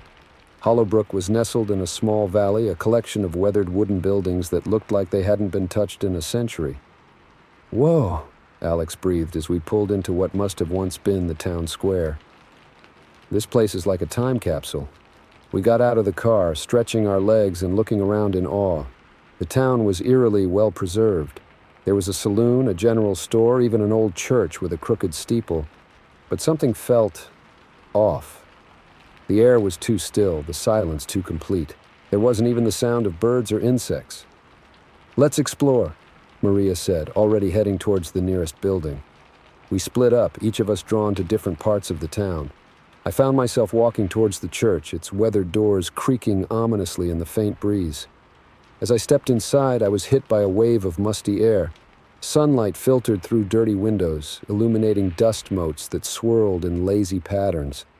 The pews were still intact, and at the front stood a simple wooden pulpit. I was about to turn and leave when something caught my eye. There, in the back corner, was a small door I hadn't noticed before. Curiosity got the better of me, and I walked over to investigate. The door opened with a groan, revealing a narrow staircase leading down into darkness. I hesitated for a moment, then pulled out my phone to use as a flashlight. The rational part of my brain was screaming at me to turn back, but I ignored it and started descending the stairs. The basement was small and cluttered with old boxes and furniture. But what drew my attention was a large, ornate mirror leaning against the far wall. Its surface was tarnished and cloudy, but as I approached, I could have sworn I saw movement within its depths. I leaned in closer, squinting to see better. For a split second, I caught a glimpse of a face that wasn't my own, a gaunt, hollow-eyed visage that seemed to be screaming silently. I stumbled back with a yelp, my heart pounding. That's when I heard it, a low, mournful wail that seemed to come from everywhere and nowhere at once. I bolted up the stairs, bursting out of the church and into the fading daylight. To my horror, I saw that the sun was already setting. How long had I been down there? "Guys," I called out, my voice shaky. No response. The town suddenly seemed much more menacing in the growing twilight. Shadows lengthened, and I could have sworn I saw movement out of the corner of my eye. I ran to the car, but my friends weren't there. Panic rising in my throat, I started searching the other buildings, calling their names. As I passed by the saloon, I heard what sounded like music. A tinny, out-of-tune piano playing a melody I didn't recognize. But when I burst through the swinging doors, the interior was empty and silent. That's when things got really weird. As I turned to leave, I caught sight of my reflection in the dusty mirror behind the bar. But it wasn't me staring back. It was a man dressed in old-fashioned clothes, his face pale and drawn, his eyes full of an unspeakable sadness. I blinked and the image was gone, but now I could hear voices, whispers that seemed to come from the very walls. "Help us," they seemed to say. "Free us." I ran out of the saloon, my breath coming in ragged gasps. The sun had fully set now, and an unnatural darkness was settling over the town. In the distance, I could see faint, glowing shapes moving between the buildings. "Alex! Maria! Chris!" I screamed, no longer caring if I attracted attention. I just wanted to find my friends and get out of this nightmare. As if in response to my cries, I heard Maria's voice. "Over here! In the mine!" I spun around, seeing a dark opening in the hillside behind the town that I hadn't noticed before. Without thinking, I ran towards it. The mine entrance was pitch black, but I could hear Maria's voice echoing from within. I plunged into the darkness, using my phone's flashlight to guide me. "Maria," I called out, "where are you?" Her voice seemed to be coming from further in the mine. I pressed on, the tunnel twisting and turning. I don't know how long I walked, but suddenly I realized I could no longer see the entrance behind me. That's when my phone died. I was plunged into absolute darkness. Panic clawed at my throat as I realized I was lost in a maze of tunnels, with no idea how to get out. And then I heard it. Not Maria's voice, but that same mournful wail I'd heard in the church. It was closer now and getting louder. I turned and ran, not caring which direction I was going. I could hear things moving in the darkness around me, feel cold hands grasping at my clothes. Just when I thought I couldn't run anymore, I saw a faint light ahead. I burst out of the mine entrance, gasping for air, and found myself back in the town square. But it wasn't empty anymore. Shadowy figures filled the streets, their forms flickering and insubstantial. They turned to look at me with hollow eyes, and I realized with horror that these were the ghosts of Hollowbrook's former residents. Among them I saw my friends. Alex, Maria, and Chris stood with blank expressions, their eyes as empty as the specters around them. "Guys," I whispered, reaching out to them. As my hand touched Alex's arm, he seemed to snap out of his trance. His eyes focused on me, filled with terror. "Run!" he gasped. "We have to run!" We bolted for the car, the ghostly figures reaching for us as we passed. I could feel their cold touch on my skin, hear their whispers in my ears. "Stay with us," they pleaded. "Don't leave us alone." We piled into the car, Alex fumbling with the keys. The engine roared to life, and we peeled out of the town square, gravel flying. As we sped down the winding road back to the highway, I looked in the rearview mirror. The ghostly figures of Hollowbrook stood at the edge of the town, watching us go. And among them I saw 3 familiar shapes, spectral versions of my friends left behind in that cursed place. We didn't stop driving until we hit the next major city. We were all shaken, trying to process what had happened. Showing that somehow an entire day had passed while we were in Hollowbrook. We never spoke about that night to anyone else. Who would believe us? But sometimes late at night I still hear those whispers. And when I look in the mirror, I catch glimpses of hollow eyes and reaching hands. We escaped Hollowbrook, or at least part of us did. But I think we left something behind in that ghost town, something we can never get back. So if you're ever driving through Northern California and you see a faded sign for a historic gold rush town, keep driving. Some detours aren't worth taking. Some towns are abandoned for a reason, and some ghosts are all too eager for new company. Story 11. I've always prided myself on being a good judge of character. But on that fateful night, as the rain pounded my windshield and lightning split the sky, I realized how dangerously wrong I could be. Sometimes the most unassuming faces hide the darkest secrets. It was well past midnight, and I was driving down a lonely stretch of highway somewhere in the Midwest. I'd been on the road for hours, pushing through fatigue, determined to make it to my sister's wedding in Chicago. The storm had come out of nowhere, turning a tedious drive into a white-knuckle ordeal. That's when I saw him, a lone figure on the side of the road, thumb outstretched, drenched to the bone. Against my better judgment, I felt a pang of sympathy. I'd been in tough spots before, and I knew how much a simple act of kindness could mean. I eased onto the shoulder, gravel crunching under my tires. The man jogged to my passenger door, yanking it open and sliding in before I could even roll down the window. "Thanks, man," he said, shaking water from his shaggy hair. "Thought I'd be out there all night."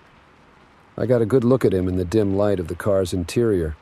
He was younger than I'd expected, maybe mid-20s, with a boyish face and an easy smile. He wore jeans and a faded flannel shirt, with a worn backpack clutched to his chest. "No problem," I replied, pulling back onto the highway. "Where you headed?" "East," he said simply. "As far as you're going." We drove in silence for a while, the rhythmic swish of the wipers and the dull roar of rain on the roof filling the car. I snuck glances at my passenger, noticing how he stared straight ahead, unnaturally still. "So," I said, desperate to break the tension, "what brings you out on a night like this?" He turned to me slowly, his expression unreadable. "Just trying to get home. Been away for a while." Something about his tone made the hair on the back of my neck stand up. But I brushed it off, just road fatigue, I told myself. "Well, I'm headed to Chicago," I said. "That work for you?" He nodded, a faint smile playing at the corners of his mouth. "That's perfect. But hey, I know a shortcut that'll save us a couple hours. Mind if I navigate?" I hesitated. I'd planned this route carefully, and the storm was making driving treacherous enough as it was. But the thought of shaving some time off this endless journey was tempting. "Sure," I said finally. What have I got to lose? The words had barely left my mouth when a chill ran down my spine. I couldn't shake the feeling that I'd just made a terrible mistake. Following the hitchhiker's directions, I turned off the main highway onto a smaller road. The rain seemed to intensify, sheets of water cascading down the windshield faster than the wipers could clear them. "You sure about this?" I asked, squinting to see the road ahead. "Trust me," he said, his voice taking on an edge I hadn't noticed before. "I know these roads like the back of my hand." We drove on, the road getting narrower and more winding with each passing mile. The trees pressed in close on either side, their branches scraping against the car like gnarled fingers. We hadn't passed another car in what felt like hours, and I couldn't remember the last time I'd seen a road sign or any indication of where we were. "Hey," I said, trying to keep the nervousness out of my voice. "I think we might be lost. Maybe we should turn back." The hitchhiker turned to me, and in the green glow of the dashboard lights, his face looked different, harder, colder. "We're not lost," he said. "We're exactly where we need to be." Before I could respond, he reached out and turned off the headlights. The world plunged into darkness. I slammed on the brakes, the car fishtailing on the wet road. "What the hell are you doing?" I yelled, my heart pounding in my chest. In the pitch black, I heard him laugh. It was a sound devoid of humor, cold and cruel. "Showing you the way," he said. Suddenly, the darkness outside the car seemed to move. Shapes writhed in the blackness, things that defied description. I caught glimpses of eyes, of teeth, of things that shouldn't exist. I fumbled for the headlight switch, my hands shaking. The moment the lights came back on, the shapes vanished. But the road ahead was different. Gone was the narrow, tree-lined path. We were now on a wide, empty highway that stretched endlessly into the distance. And my passenger, he was gone. I sat there, hands clenched on the steering wheel, breath coming in short gasps. Had I imagined it all? Was this some kind of stress-induced hallucination? But then I saw something on the passenger seat. A small, leather-bound book that hadn't been there before. With trembling fingers, I picked it up and opened it. Inside were pages filled with symbols I didn't recognize, diagrams of impossible geometries, and notes in a spidery handwriting. At the bottom of one page, a sentence caught my eye. "The shortcuts between worlds are not meant for mortal eyes." I slammed the book shut, my mind reeling. What had I gotten myself into? Where was I? I put the car in drive, determined to find my way back to familiar territory. But as I drove, I realized with growing horror that nothing looked right. The landscape was alien, the sky a color I'd never seen before. And in the distance, I could see shapes moving, things that my mind couldn't or wouldn't comprehend. Hours passed, or maybe days. Time seemed to have lost all meaning. I drove on, hoping to find some sign of the world I knew, but finding only more strangeness. Finally, just as despair was about to overwhelm me, I saw something ahead. A figure on the side of the road, thumb outstretched. As I got closer, I realized with a jolt that it was me, a version of me looking tired and confused, waiting for a ride. In that moment, I understood. I wasn't just lost in space, but in time as well. This was me from hours ago, about to make the fateful decision to pick up a hitchhiker. I knew I should stop, should warn myself of the danger ahead. But something, fear, self-preservation, or maybe something darker, made me press down on the accelerator instead. As I sped past my past self, our eyes met for a brief moment. I saw the confusion, the dawning realization in those eyes, and I knew that the cycle would continue. I drove on into the unknown, the leather-bound book heavy in my lap. I was trapped in a loop of my own making, doomed to repeat this journey again and again. So if you're ever driving on a dark and stormy night and you see a hitchhiker on the side of the road, think twice before you stop. Because some shortcuts aren't worth taking. Some paths, once you start down them, you can never leave. And sometimes the most dangerous journey is the one that leads you away from yourself. Now, as I drive these endless alien roads, I wait. I wait for the moment when I'll see myself again, standing on the roadside. Will I have the strength to break the cycle? Or will I, like the hitchhiker before me, simply pass by, leaving myself to discover the horrors that await? Only time will tell. And out here in the spaces between worlds, time is the one thing I have in abundance. Story 12. I've always believed in giving people the benefit of the doubt. But after that harrowing night on the interstate, I've learned that sometimes trust can be a deadly mistake. And the most dangerous monsters aren't always the ones making headlines. It was the tail end of a grueling cross-country drive. I'd left San Diego 3 days ago, pushing through fatigue and bad diner coffee, determined to make it to my new job in New York City by Monday morning. The radio had been my constant companion, a mix of music and news keeping me alert through the long hours. That's when I first heard about him. Authorities are still searching for escaped convict Michael Reeves, considered armed and extremely dangerous. Reeves, convicted of multiple homicides, escaped from a maximum security prison in Ohio 2 days ago. Citizens are advised to be on high alert and report any suspicious activity. I shuddered, turning up the volume. The thought of a killer on the loose sent a chill down my spine, but I took comfort in the fact that I was states away from Ohio. It was just past midnight when I saw the figure on the side of the road. A man, thumb out, looking dejected and weary. Against my better judgment, I felt a pang of sympathy. I'd been in tough spots before, and I knew how much a simple act of kindness could mean. I eased onto the shoulder, gravel crunching under my tires. The man jogged to my passenger door, a relieved smile on his face. "Thanks, man," he said as he slid into the seat. "Thought I'd be stuck out here all night." I got a good look at him in the dim light of the car's interior. He was older than I'd expected, maybe mid-40s, with graying hair and deep lines around his eyes. He wore jeans and a faded sweatshirt with a small duffel bag at his feet. "No problem," I replied, pulling back onto the highway. "Where are you headed?" "East," he said simply. "As far as you're going, if that's all right." We drove in silence for a while, the hum of the engine and the whisper of tires on asphalt filling the car. I snuck glances at my passenger, noticing how he stared out the window, lost in thought. "So," I said, desperate to break the tension, "what brings you out on a night like this?" He turned to me slowly, his expression unreadable. "Just trying to get home. Been away for a while." Something about his tone made the hair on the back of my neck stand up. But I brushed it off. Just road fatigue, I told myself. "Well, I'm headed to New York," I said. "That work for you?" He nodded, a faint smile playing at the corners of his mouth. "That's perfect. Mind if we stop for gas soon? I could use a bathroom break." I agreed, and we pulled into the next rest stop. As my passenger headed to the restroom, I filled up the tank and grabbed some snacks. That's when I saw the newspaper stand. My blood ran cold as I looked at the front page. There, staring back at me, was a mugshot of a man who looked eerily similar to my passenger. The headline screamed, "Manhunt continues for escaped killer." My hands shook as I picked up the paper, reading the details. Michael Reeves, 47, escaped from prison 2 days ago. Last seen heading east, considered extremely dangerous. I looked up, scanning the parking lot frantically. There was no sign of my passenger. Had he realized I'd seen the paper? Was he waiting to ambush me?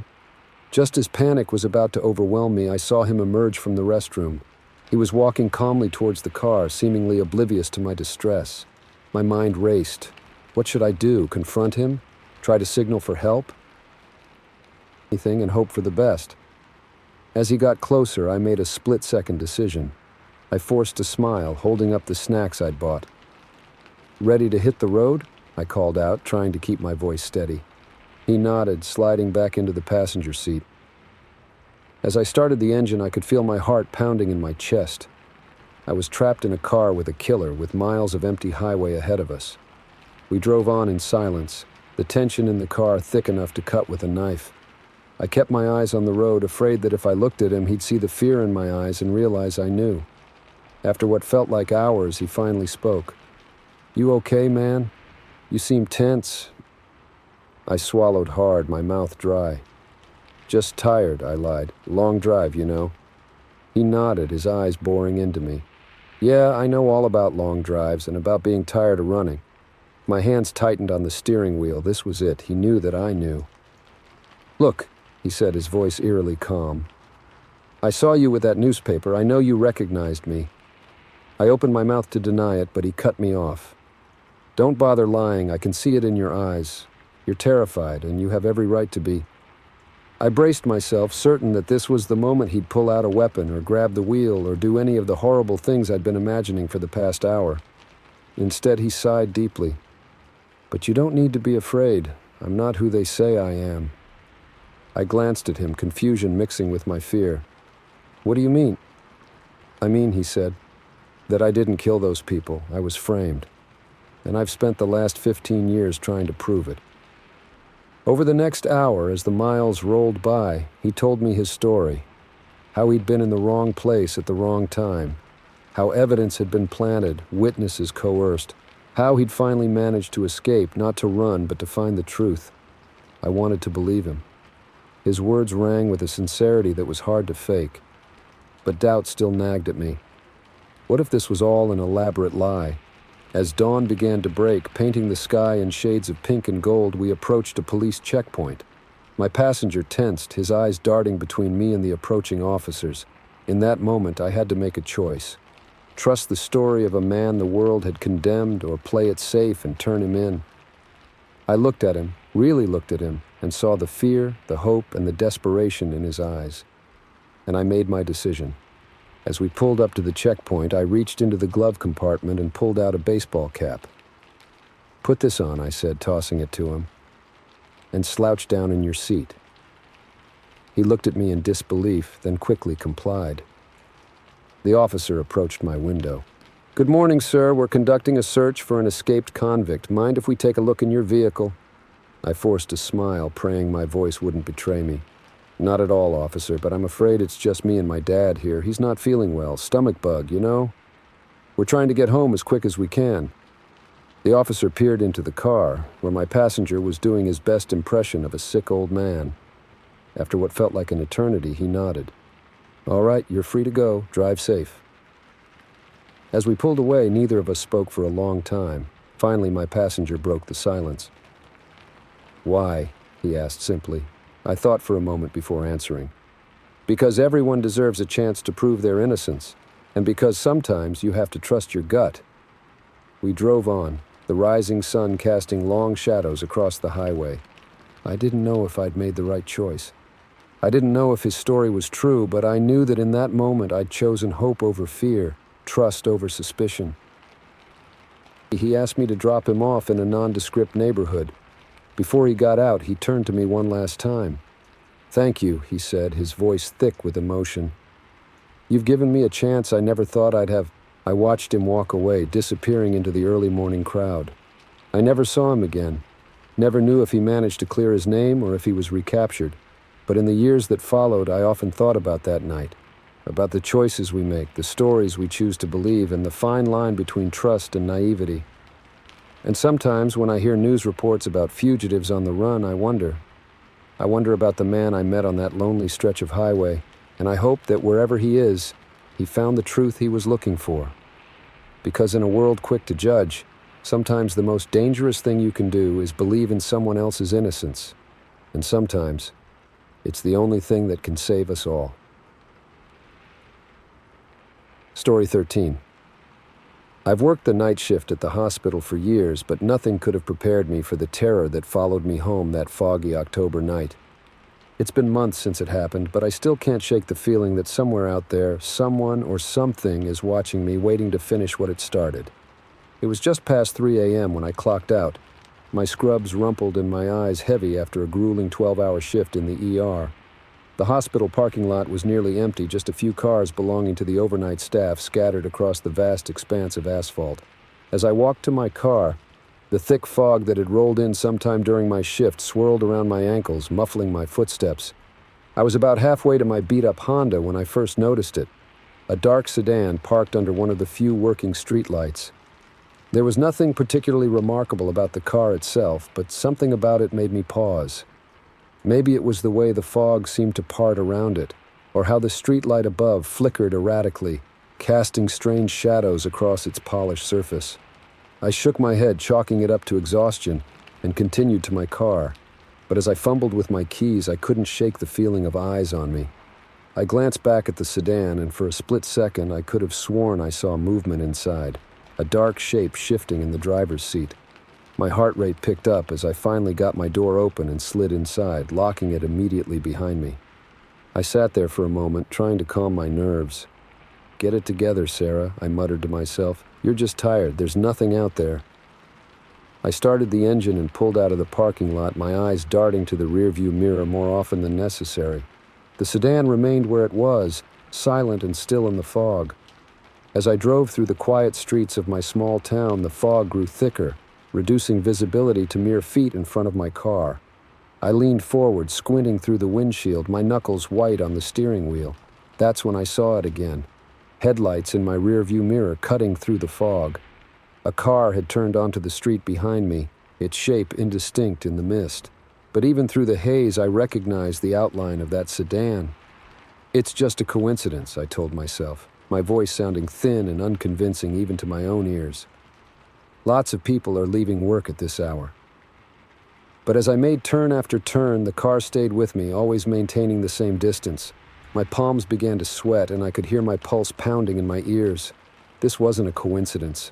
I was being followed. I tried to think rationally.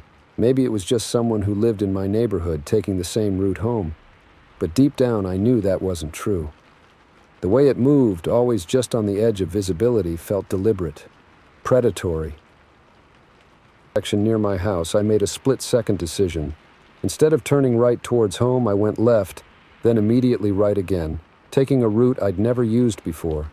My breath caught in my throat as I watched the rearview mirror, praying the headlights would continue straight. They didn't. The sedan made the same turn, smooth and unhurried, like it knew exactly where I was going. Panic seized me. I pressed down on the accelerator, my old Honda protesting as I pushed it harder than I had in years. I took random turns, trying to lose my pursuer in the maze of residential streets, but no matter how fast I went, no matter how many turns I took, those headlights remained in my mirror, an ever-present reminder that I wasn't alone. After what felt like hours, but was probably only minutes, I found myself back on the main road leading out of town.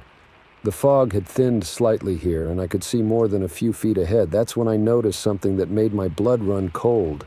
There at the next intersection was another sedan, identical to the one behind me. It was just waiting there, engine idling like it knew I'd be coming this way. I slammed on the brakes, my car skidding slightly on the damp road. My mind raced. How was this possible? Had I somehow looped back around? Or was there more than one car? I didn't have time to ponder these questions. The sedan behind me was getting closer, and the one at the intersection had started to move, pulling out to block my path. With my heart in my throat, I yanked the wheel hard to the right, sending my car bouncing over the curb and onto a grassy area between buildings. The Honda wasn't made for off-roading, but terror gave me courage. I plowed through the grass, wincing at every bump and jolt, praying I wouldn't bottom out. I emerged onto another street, tires screeching as I regained the pavement. A quick glance in my mirrors showed no sign of pursuit, but I didn't slow down. I drove aimlessly, taking turn after random turn, no longer caring where I ended up as long as it was away from those mysterious cars. Finally, after what seemed like an eternity, I found myself on a familiar street. My house was just ahead, its darkened windows a promise of safety. I pulled into the driveway, killed the engine, and sat there for a long moment, listening to the tick of the cooling engine and trying to slow my racing heart. The street was quiet, empty, no sign of any sedans, mysterious or otherwise. On shaky legs, I made my way to my front door, fumbling with my keys for what felt like the 100th time that night. As I finally got the door open, I allowed myself to believe that maybe, just maybe, it was over. Maybe I'd imagined the whole thing, a product of too many night shifts and too little sleep. That's when I saw it. There, parked across the street, in a spot I could have sworn was empty moments ago, was the sedan. In the dim glow of the streetlight, I could finally see inside. The driver's seat was empty, but the car wasn't unoccupied. In the back seat, barely visible in the shadows, was a figure. It was human in shape, but somehow wrong. Its proportions were off, its limbs too long, its head too large and misshapen. And its eyes, God, its eyes. They glowed faintly in the darkness, fixed directly on me. I stumbled inside, slamming the door and locking it with trembling hands. I ran from window to window, closing blinds and drawing curtains. When I was done, I sank to the floor, my back against the wall, and finally allowed the tears to come. I don't know how long I sat there, shaking and sobbing. When I finally gathered the courage to peek out the window, the street was empty. The sedan was gone, as if it had never been there at all. I tried to convince myself it had all been a hallucination brought on by exhaustion. I changed my shifts at the hospital, started carpooling with a colleague. I even went to a therapist who nodded sympathetically and prescribed anti-anxiety medication. But deep down I know the truth.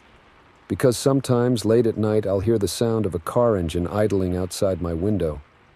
And when I gather the courage to look, I'll catch a glimpse of a dark sedan parked just down the street, its headlights off, but its presence unmistakable. It's waiting, watching. And I know that someday, when I least expect it, I'll look in my rearview mirror and see those headlights again. And this time I might not be able to escape. So if you're ever driving late at night and you notice a car following you, don't assume it's just paranoia. Don't tell yourself you're imagining things, because sometimes the monsters are real. And sometimes they drive sedans and park at every intersection, waiting for the moment to strike. As for me, I keep driving, keep looking over my shoulder, because I know that somewhere out there, in the fog and shadows of the night, the watcher is still waiting. And next time, it might not let me get away. Story 14. I used to love driving in the rain. The rhythmic sound of droplets on the roof, the hypnotic swish of windshield wipers. It was all so soothing. But now, every time I hear that familiar swish-swish, my blood runs cold. Because I know what can be revealed in that split second between wipes and the terror that can hide in plain sight. It was a stormy night in late October when it happened. I was driving home from a late shift at the diner where I worked, my old Chevy groaning as I pushed it through the downpour. The rain was coming down in sheets, reducing visibility to almost nothing. My wipers were working overtime, barely keeping up with the deluge. I'd made this drive 100 times before, could practically do it with my eyes closed. But tonight, something felt off. Maybe it was the way the shadows seemed to move at the edges of my headlights reach, or how the rain almost seemed to be falling in patterns, swirling in ways that defied the wind. I shook my head, trying to clear away the fatigue-induced fancies. "Get it together, Emma," I muttered to myself. It's just rain. Just get home and you can collapse into bed." That's when I saw it for the first time. As my wipers swept across the windshield, clearing my view for a split second, I caught a glimpse of something in the road ahead. A figure standing motionless in the middle of my lane. I gasped, my foot instinctively moving to the brake pedal, but in the time it took my wipers to make another pass, the road was empty. My heart was pounding now, hands clenched tight on the steering wheel. Had I imagined it? A trick of the light, maybe, or an oddly shaped shadow? I drove on, more slowly now, eyes straining to pierce the curtain of rain. For several minutes, nothing happened. I was just starting to relax, to convince myself it had been nothing when the wipers swept again. There it was. Closer this time.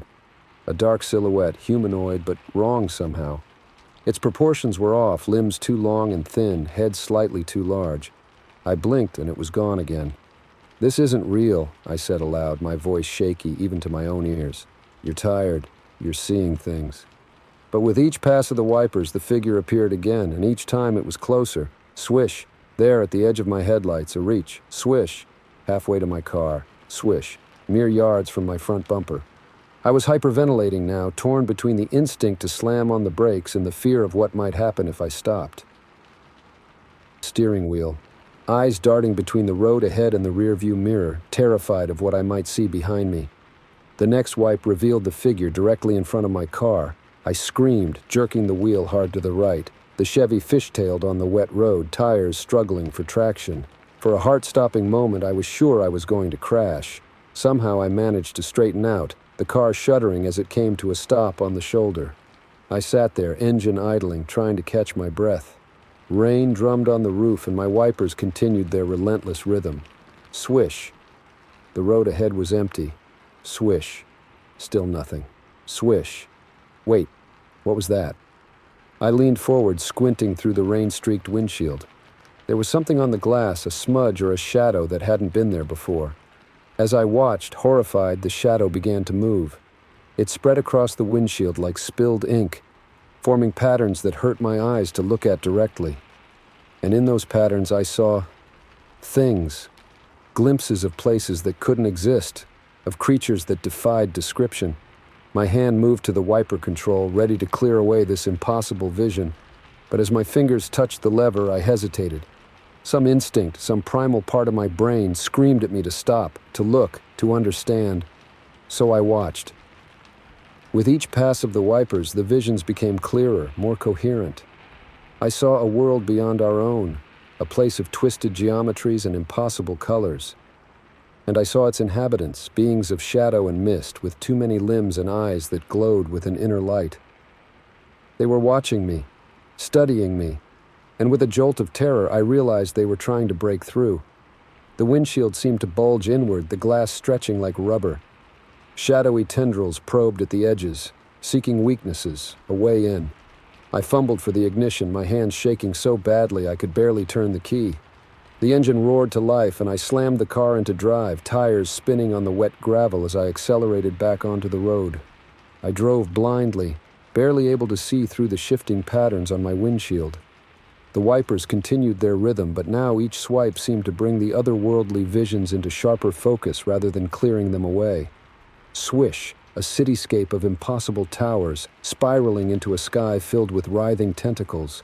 Swish, a vast plain where shadow creatures danced around megalithic structures that pulsed with alien light. Swish, a sea of swirling chaos, and rising from it a shape so vast and terrifying that my mind recoiled from its very existence. I don't know how long I drove like that, trapped in a nightmare made real on my windshield. Minutes? Hours? Time seemed to lose all meaning as I sped through the storm, the boundary between our world and that other place growing thinner with each wipe of the blades. Just when I thought I couldn't take any more, when I was sure my sanity would shatter under the weight of what I was seeing, I broke through the other side of the storm. The rain lessened, then stopped altogether. My wipers made one final pass, clearing away the last of the water and the visions. I slammed on the brakes, the car skidding to a stop in the middle of the empty road. For a long moment I just sat there, hands clenched on the steering wheel, breath coming in ragged gasps. Slowly, cautiously, I reached out and turned off the wipers. The sudden silence was deafening. I forced myself to look at the windshield, half expecting to see those shadowy tendrils still probing at the glass. But there was nothing. Just a normal windshield, streaked with water droplets that glittered in the first rays of dawn. Had it all been a hallucination? Some kind of waking nightmare brought on by exhaustion and the hypnotic rhythm of the wipers? God, how I wanted to believe it. But as I finally pulled into my driveway, the morning sun warming my face through the windshield, I knew the truth. What I'd seen was real. Those other worlds, those creatures of shadow and mist, they were out there, waiting, watching. And sometimes in the split second between wipes, they could reach through. I sold my car the next day, started taking the bus to work. On rainy days, I stay home if I can, and when I can't avoid being out in a storm, I keep my eyes fixed firmly on the ground, never looking up at passing cars with their rhythmic wipers, because now I know the truth. The barrier between our world and theirs is thin and getting thinner, and sometimes all it takes is the sweep of a windshield wiper to tear it open, if only for a moment. So the next time you're driving in the rain and you catch a glimpse of something strange in that split second between wipes, don't look too closely, don't try to make sense of it, just keep driving and pray that whatever you saw doesn't decide to follow you home. As for me, I'll be here hiding from the rain and the revelations it brings, because some truths are too terrible to face and some visions are best left unseen. The windshield wipers warned me once. I don't intend to give them a chance to do so again. Story 15. I've always found solace in the wilderness, but after what happened on that moonless night in the Cascade Mountains, I've learned that sometimes the forest keeps secrets darker than its deepest shadows. And sometimes the most terrifying sound isn't a howl or a growl, but the familiar rumble of an approaching engine when you know you're miles from any road. It was supposed to be a simple weekend camping trip, a chance to clear my head after a brutal divorce and the loss of my job. Just me, my trusty backpack, and the vast expanse of the Pacific Northwest wilderness. I'd done solo trips like this dozens of times before, but something about this one felt different from the start. Maybe it was the way the trees seemed to close in around me as I hiked deeper into the forest, their branches reaching out like gnarled fingers. Or how the birds' songs and insect chirps fell silent as evening approached, leaving an eerie quiet in their wake. But I brushed off my unease, chalking it up to too much time in the city and not enough in nature. I set up camp in a small clearing, my little tent a spot of bright orange against the deepening green of the forest. As I sat by my campfire watching the flames dance and listening to the soft crackle of burning wood, I felt the tension of the past few months start to melt away.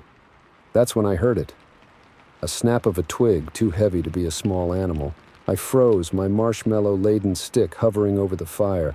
"Hello?" I called out, trying to keep the tremor out of my voice. "Is someone there?" No response. Just the usual nighttime forest sounds, the hoot of an owl, the rustle of leaves in the breeze. I laughed nervously, shaking my head at my own jumpiness. "Get it together, Alex," I muttered to myself. "You're letting your imagination run wild." I finished my s'mores and turned in for the night, zipping myself snugly into my sleeping bag. Despite my earlier unease, the familiar cocoon of my tent soon lulled me into a deep sleep. I'm not sure what woke me. Maybe it was a sound or just that prickly feeling you get when you know you're being watched. But suddenly I was wide awake, heart pounding, every nerve on high alert. The interior of my tent was pitch black. I fumbled for my flashlight, fingers clumsy with sleep and growing fear. As I clicked it on, the beam cut through the darkness, illuminating nothing. Just the familiar contours of my gear. I let out a shaky breath, chiding myself for being so paranoid. But then I heard it. Run cold and my breath catch in my throat. Car engines, multiple car engines, and they were close. I sat up, straining my ears. It wasn't just my imagination. I could clearly hear the rumble of several vehicles, growing louder by the second. But that was impossible. I was miles from any road, deep in protected wilderness where motor vehicles were strictly prohibited. Unzipping my tent with trembling hands, I poked my head out. The clearing was bathed in silvery moonlight, empty save for my small campsite, but the sound of engines was unmistakable now, echoing through the trees. I scrambled out of the tent, flashlight beam dancing wildly as I spun in a circle, trying to pinpoint the source of the sound. It seemed to be coming from all directions at once, surrounding me. That's when I saw them. Headlights piercing through the dense foliage. One pair, then another, then half a dozen more. They were moving slowly, inexorably converging on my clearing. Panic seized me. This wasn't right. This wasn't possible. I had to get out of there. I dove back into my tent, shoving essentials into my backpack with frantic haste. Flashlight, water bottle, energy bars, first aid kit. I left everything else behind. Whatever was happening, I knew I needed to move fast and travel light. As I emerged from the tent, the first vehicle broke through the tree line. It was an old pickup truck, its paint faded and rust-eaten. But what made my heart skip a beat was the driver's seat. It was empty. The truck rolled to a stop at the edge of the clearing, engine idling. Then another vehicle appeared, a station wagon this time, equally decrepit and equally driverless. Then an SUV, a minivan, a sports car, each one unmanned, each one taking up position around the perimeter of the clearing, hemming me in. I stood there, rooted to the spot, my mind struggling to process what I was seeing. This couldn't be real. Self-driving cars didn't exist, at least not like this. And even if they did, what were they doing out here in the middle of nowhere? The last vehicle, a massive 18-wheeler, crashed through the trees directly across from me. As it ground to a halt, I noticed something that turned my blood to ice. Unlike the other vehicles, this one wasn't empty. There was a figure in the driver's seat, a dark silhouette barely visible through the dirty windshield.